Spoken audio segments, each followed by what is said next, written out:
l'OMS estime que 15 à 20% de la population dans nos régions est porteur du gène de la drépanocytose. Ça veut dire qu'elle est susceptible de transmettre ce gène. Et on estime que 1 à 2% des nouveau-nés souffrent de cette affection.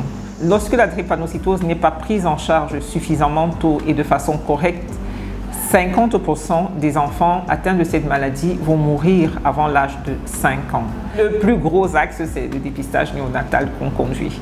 On a pu dépister plus de 60 000 nouveau-nés de la drépanocytose dans 8 formations sanitaires à Douala et à Yaoundé.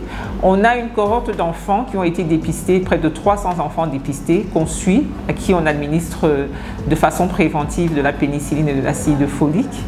Le deuxième axe du programme, c'est la sensibilisation, vraiment auprès des populations. Mon fils a eu des douleurs vraiment sévères. Il a 3 ans, bientôt 4 ans.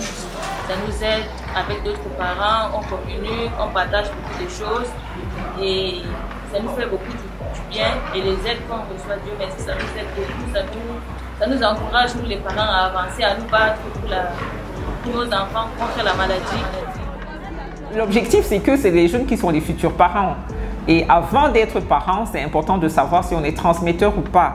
Certains d'entre vous connaissent son électrophorèse d'hémoglobine. La drépanocytose se transmet à l'enfant par son père et sa mère. On estime, nous, que c'est un peu tard, que lorsque les gens veulent déjà se marier, qu'ils se rendent compte qu'ils risquent de transmettre la maladie.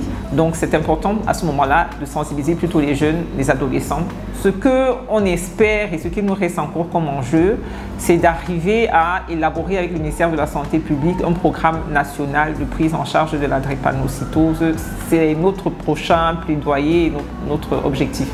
Les apports de la Fondation Pierre Fabre sur le plan financier sont énormes, mais c'est essentiellement en termes d'achat de réactifs, en termes de prise en charge du personnel. La deuxième prise en charge sur le plan scientifique, on travaille avec la direction scientifique de la Fondation Pierre Fabre qui nous apporte aussi un regard et un appui scientifique sur la façon d'orienter nos projets de recherche.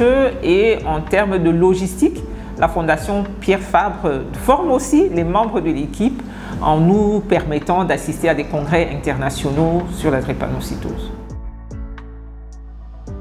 La drépanocytose est un enjeu de santé en Côte d'Ivoire. Il y a près de 12% de sujets qui sont porteurs de la drépanocytose en Côte d'Ivoire.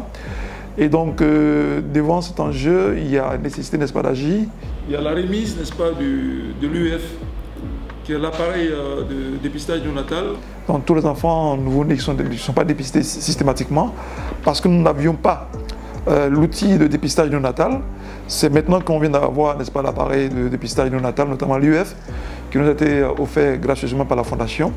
Et donc, grâce à cet appareil-là, on pourra, n'est-ce pas, mettre en place le dépistage précoce et puis faire en sorte que nous puissions, n'est-ce pas, commencer précocement la prise en charge et pour réduire un peu la mobilité et la mortalité des patients atteints de drépanocytose.